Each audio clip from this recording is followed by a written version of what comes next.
up? It's Mallory here, and I know I've been gone for a long time, and I don't know, I just had a very rough period. I wasn't really like depressed or manic. I was just really lacking of this wanting to bring something to you guys. But I'm back, and I guess I will never leave.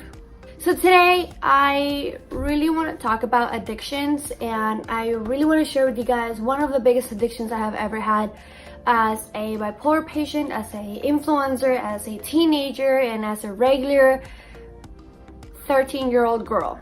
So how I went through it, even if you're 20, 21, 25, 30, you can also get it even if you're 12, 13, how I was. So basically, when I started social media wasn't really a thing. Actually, I was a weirdo because I used to talk in my room to a camera all the time, and I thought it was fun. I had this really big passion for just talking to the camera. So I started making videos on YouTube, and I started broadcasting. When I started broadcasting, I remember that my first broadcast, I had 0 watchers, and I kept talking for like 3 hours. No one would stop me. And then slowly someone found me, and then they shared my broadcast, and they shared my broadcast. And slowly I started gaining more audiences and more audience. And one of the comments that I usually get, and that I used to get, was, why am I watching you, but why can't I stop watching you? Like, why I can't quit this video? Why am I so attracted to the video? Not only to you, but like to the video, like to the content. And I used to do really dumb stuff sometimes. But I guess that sometimes people have like that aura thing that is your thing. And I guess my thing has always been talking to a camera. I kind of become myself, and it's very therapeutic for me. That's why I started talking to cameras in the first place. So yeah, I remember that I always wanted to have my own show. I wanted to have, I wanted to interview people, and it was my game. It was my thing since I was like 8 or 9 years old. And once I got those viewers, and once I started broadcasting, and once I started, I was like, oh my God, like I'm actually becoming someone and stuff.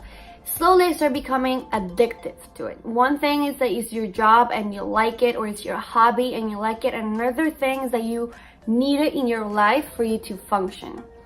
So it got to a point that I would not sleep.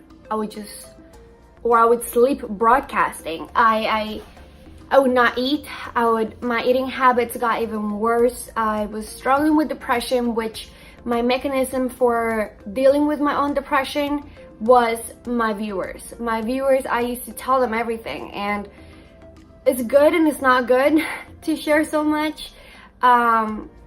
I started opening up to the social media world in a way that a 13-year-old shouldn't have. And that got me in a lot of trouble. That got me in really bad positions, really bad places. And slowly I just started showing through many things that were supposed to just stay in my room, or stay in my book, or stay in my journal, or stay with my family, or just stay with myself in my head.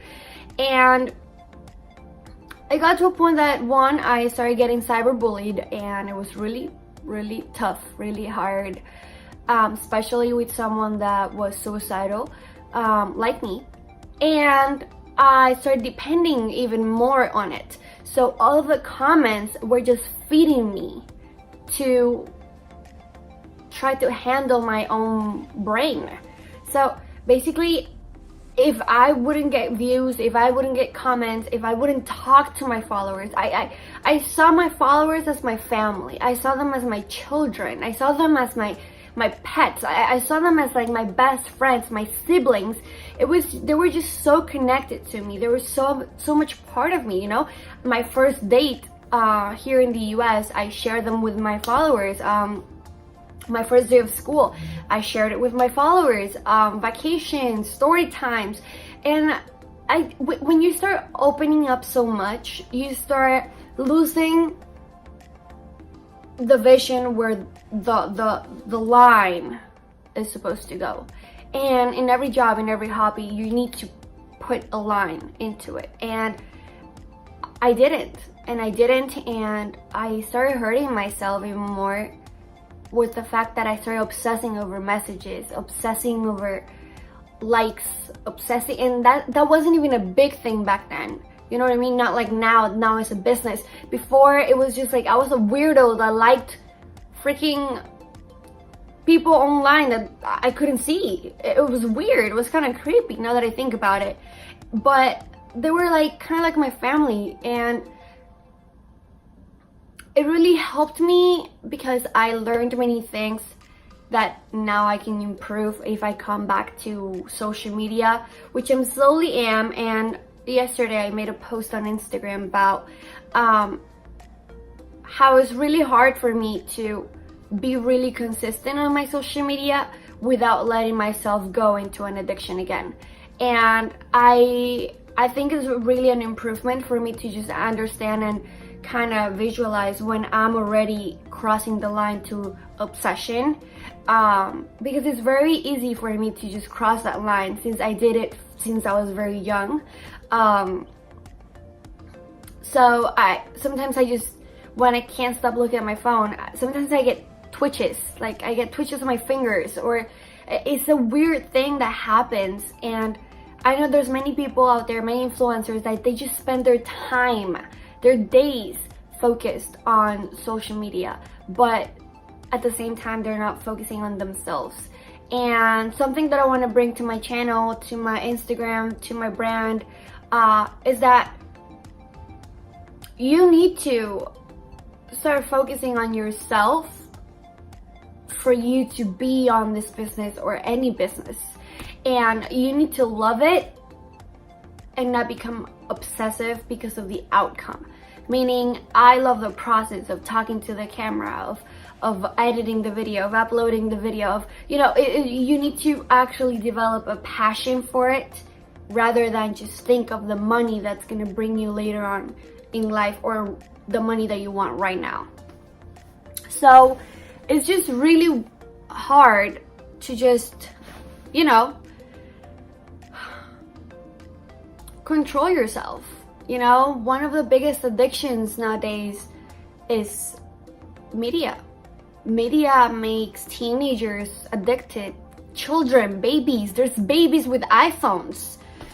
It's crazy. Like, you take a phone away from a baby and you won't stop crying until you give the phone back. That's bad. And that's how society is so screwed up. And that's why I like to talk about this, because one, it lets me vent out my opinions that I feel like someone out there should listen to. And two, it just helps me reflect into how I apply everything I say into my life. So I can just look back and see myself saying it out loud for me to reapply it if I stop. So I just wanted to share that with you guys. It's really bad.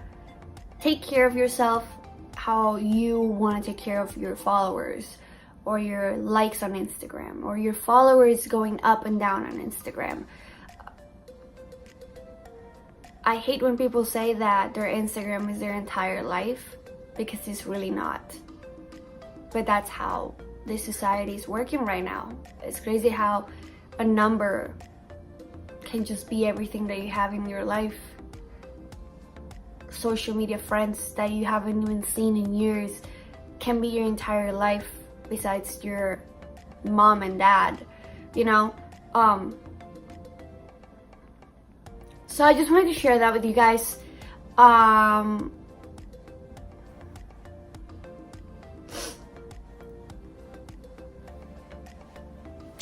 already said, I also have a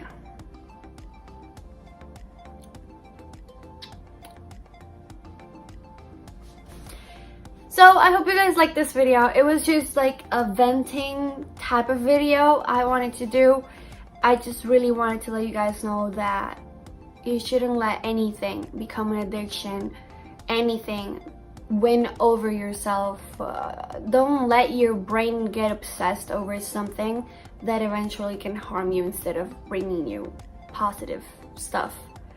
So hope you guys liked this video. Give a thumbs up if you liked it. Give a thumbs up if you liked it or if you didn't like it. Don't forget to learn something new, no matter from what, how, or what it is. It just matters that you learn something new every single day and apply it in your life. Remember that God is with you all the time, and you're with God all the time. And God bless you, and I'll see you guys on my next video. And stay tuned. I actually have a bunch of videos that I haven't uploaded, and I keep saying that I'm gonna edit them, but since how I told you, I kind of didn't want to for a while, and I'm now coming back because I'm getting my life back together again in my head. So yeah, bye guys.